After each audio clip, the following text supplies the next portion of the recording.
This is going to be another combination video.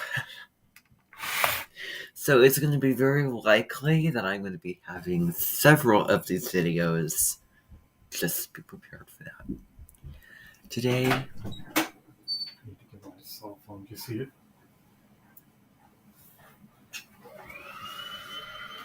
Oh, maybe it's not there.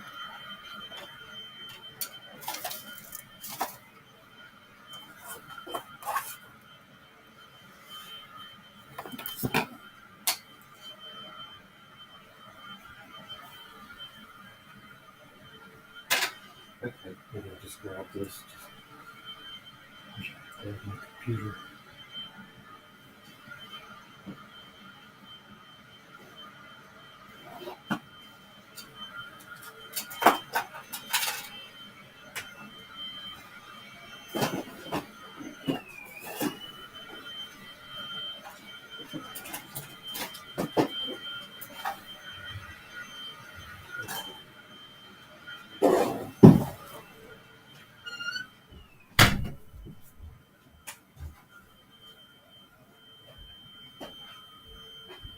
I'm sick of the people who choose to just abuse certain systems.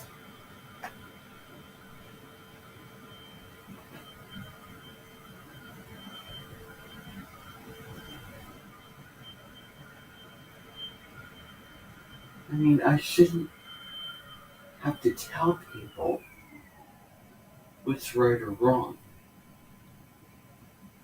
They should just know what's right or wrong.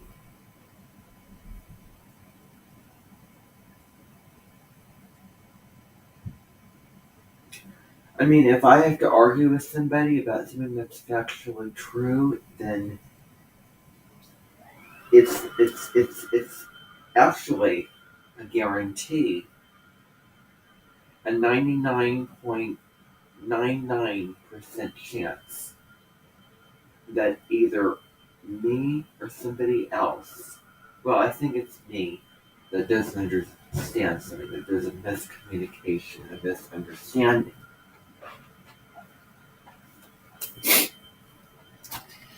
Like when I had my my therapist who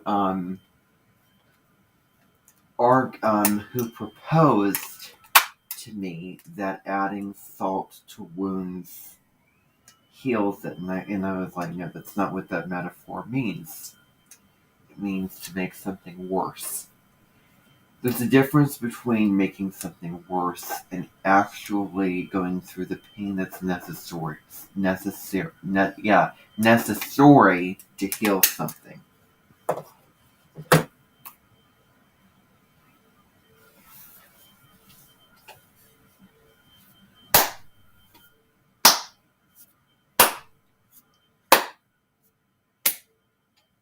And I understood what he was referring to. It took a couple times, but I finally understood. A good therapist gives concrete tools. And two of the therapists that I've had, no, they don't give those things. If I have to try to push and try to find a way to no. Yeah, it should be automatic. I shouldn't have to try to do anything. They should just give. That's their job. And you want to know something else that I find very irritating. At McDonald's the other day, they did not have the ingredients and the tools to make smoothies. And that is what I wanted as a customer. And there's no reason why. There is no reason. There is no reason whatsoever why any place of business should not have what they need to have 24/7. I mean, if you don't have it, I hate to be blunt, but guess what? Eventually, after a time, you're going to lose business, and you're going to lose customers, and you're going to lose money. Not that I am too savvy when it comes to money, but point is, you're kind of dead in the water. Every place of business, no matter what day, what occasion, should have the things. Now, respectively, sometimes they don't. And that's just, we could get into that, right? Yeah. Oh, but then again, I mean,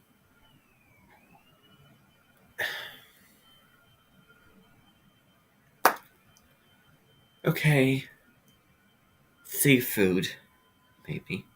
Okay, certain ingredients. I mean, come on. I mean, without getting too complicated, they should have the ingredients that they should have at all time. They had it like one fast food place that I went to had exactly what did not have exactly what I wanted. They didn't even have a strawberry shake, but they had vanilla and chocolate. That wasn't fruity. That's not what I wanted because I wanted something fruity.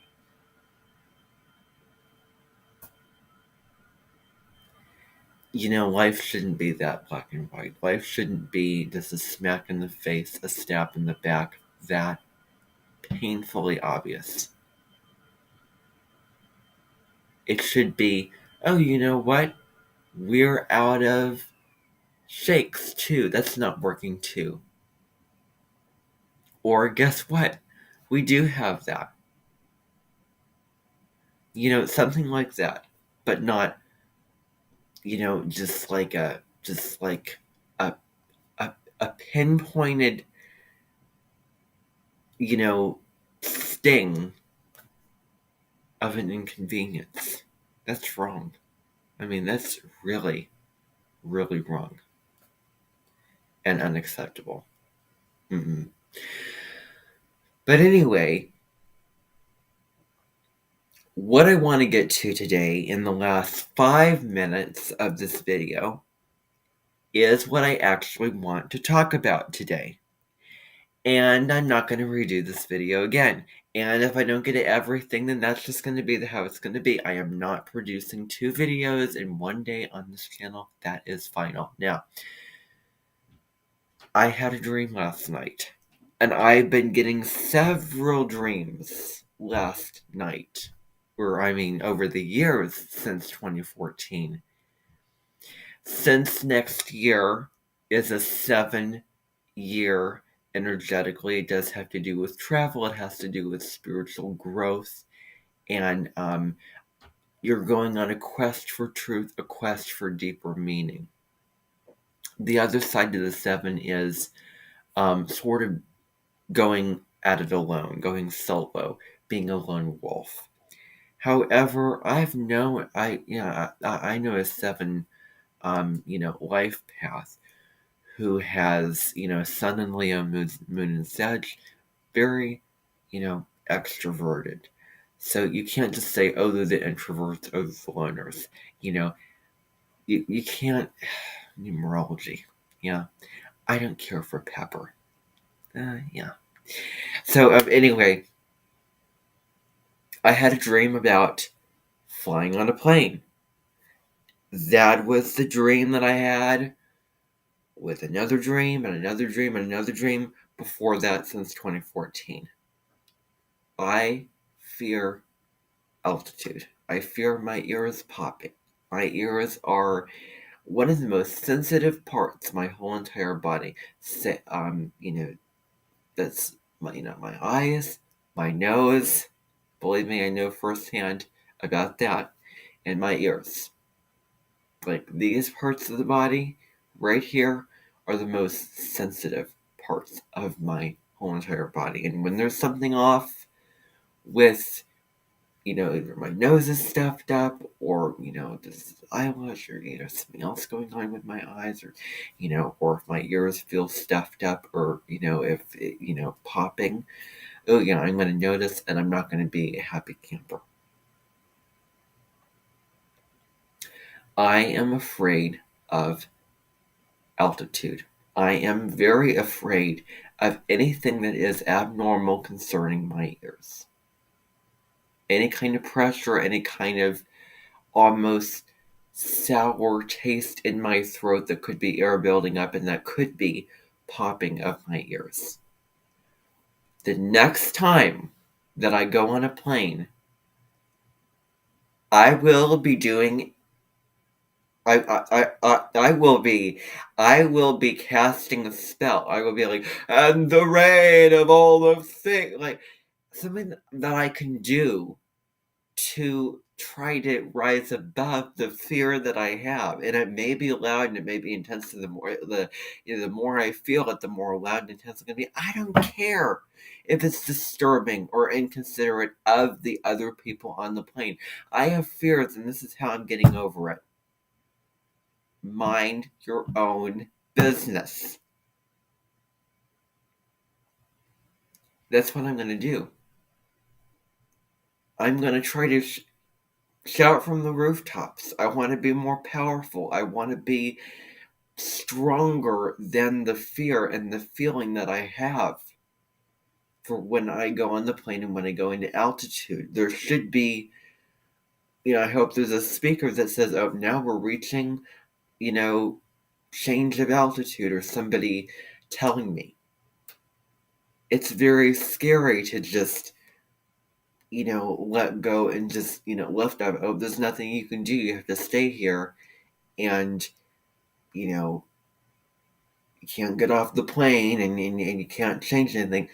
That's very Scorpio, because it just has to do with risk and transformation and letting go and the unknown and leaving behind your, comfort zone, safety, and security, which is Taurus.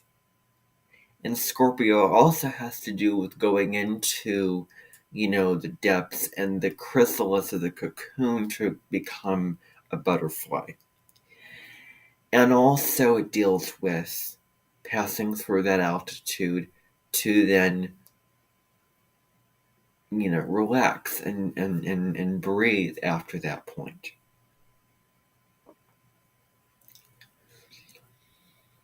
The other thing that's on my mind is Saturn and Pisces. Saturn and Pisces. Grounding of the mystical and spiritual. Restriction, a thickening of the veil, even. But as far as what I've heard from the astrologers, I have not heard anything negative about Saturn and Pisces. It deals with boundaries. It deals with being more empathetic or compassionate. It deals with bringing the abstract and the fantasies and dreams and imagination down to earth. That's as far as I am concerned. That's as far as I know. Next year, we also have Pluto changing signs into Aquarius. Big, huge change of generation. And the other thing is just a little note about segregation is, well, as I said the last time, I shouldn't have to repeat that. Now, the other thing before I close off is a movie I was seeing about Indian cooks and Indian chefs in France competing against a French restaurant. It just proves the separation between your ego, mind, and opening up your heart to something, opening, the soul connection, which ultimately wins. So, that's all that I want to say for today. Bye for now, peeps.